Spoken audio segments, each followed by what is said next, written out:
Now let's think about the parent function again of the quadratic equation.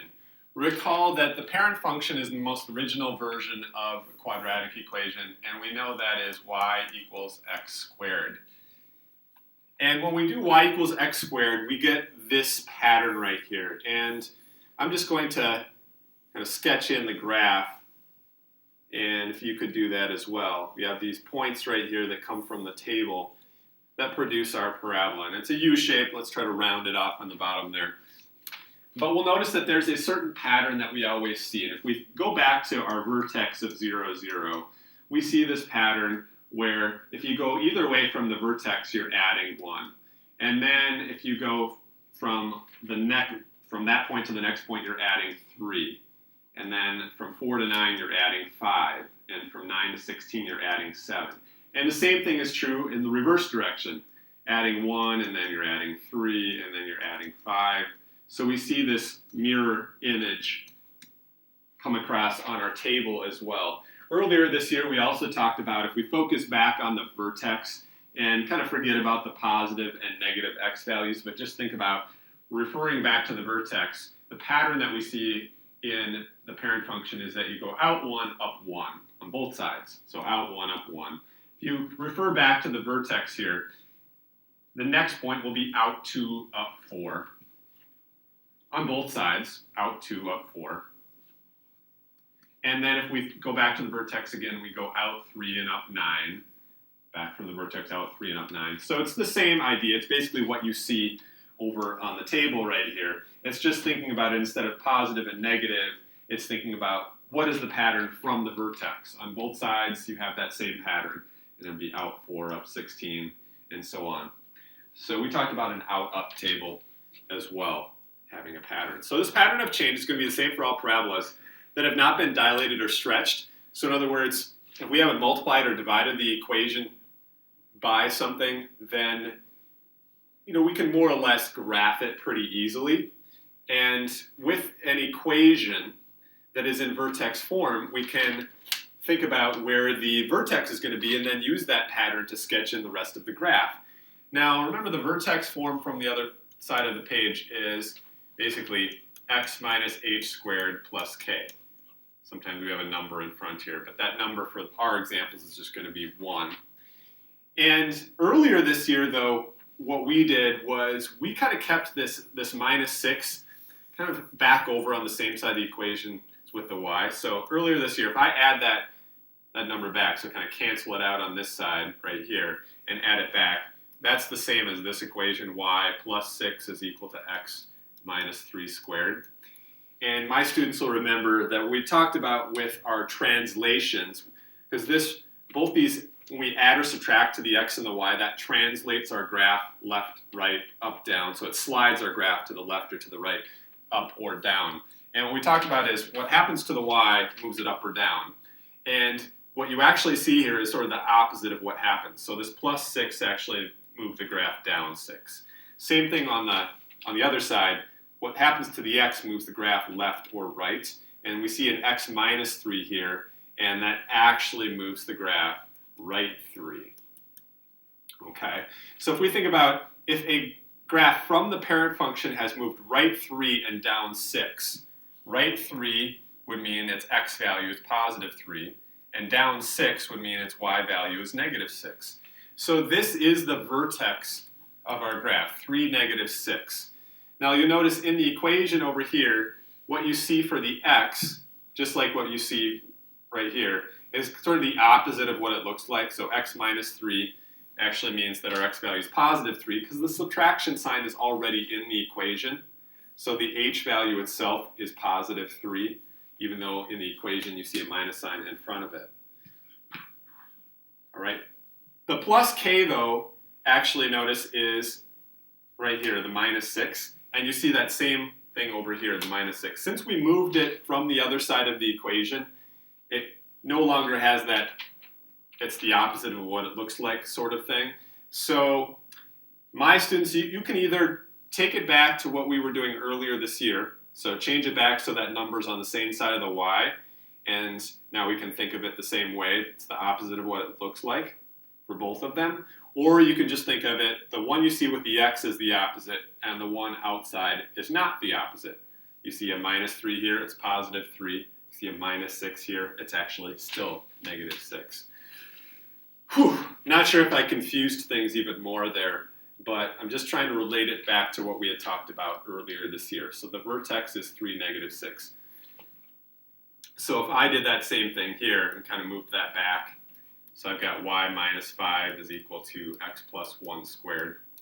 You'll notice that this time, when I change it back to what we looked at earlier this year, the plus 1 with the x actually moves it to the left 1, and the minus 5 with the y actually moved it up 5.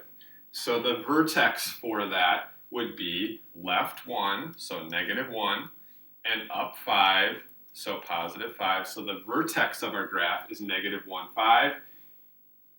And you can see it's the opposite of what it looks like here in the equation for the x, but it's the same as what we see here on the equation when it's in vertex form.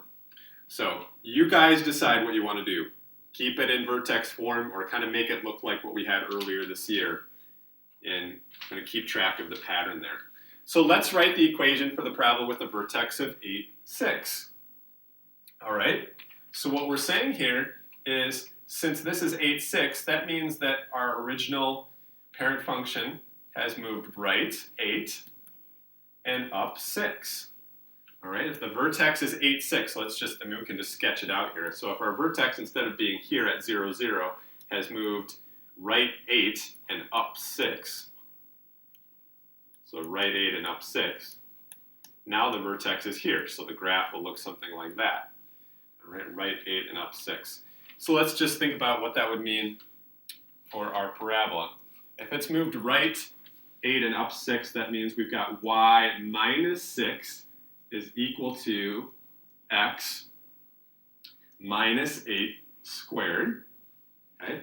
And if you want to write the equation of the parabola, then this is the equation, by the way, but it's not in vertex form. Let's move that 6 over to the other side of the equation so it's officially in vertex form. That minus 6 cancels out, and then we have x minus 8 squared plus 6. So now it's officially in vertex form. Both of these equations were correct. It's just that the second one is now in vertex form.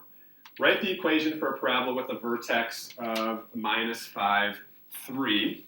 So again, if the vertex is negative 5, 3, that means that the graph has been moved left 5 and up 3, right? Because if our vertex is now at negative 5, positive 3, it's moved over here, negative 5, positive 3 from our vertex, let's say. And so let's write that equation. All right, so we've got, it's been moved up 3, that would be y minus 3 is equal to x. Okay, so it's been moved left 5, that means x plus 5 squared. And then let's just get it in vertex form then. Let's add that 3 over to the other side. Some of you guys can go directly to this final answer for vertex form. But again, my students have done this earlier this year when we were talking about transformations, so I'm just relating it back to that, trying to keep consistent with our discussions from earlier this year. All right, so there's our equation in vertex form.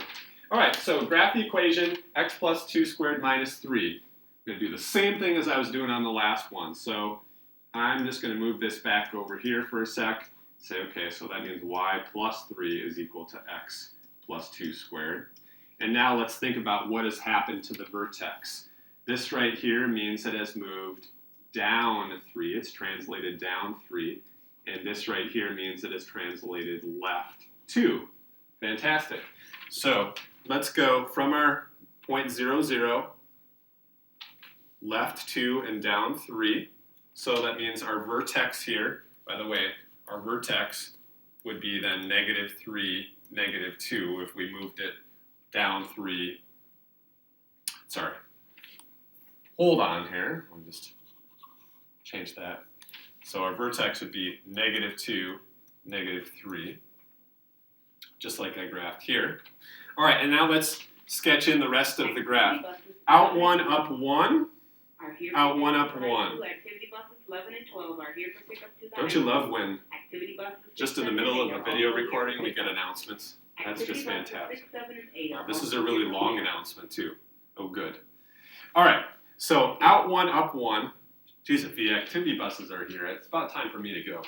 But let's finish this up first. So out 1, up 1. So I'm just thinking back to my out, up table, right? The pattern that we talked about.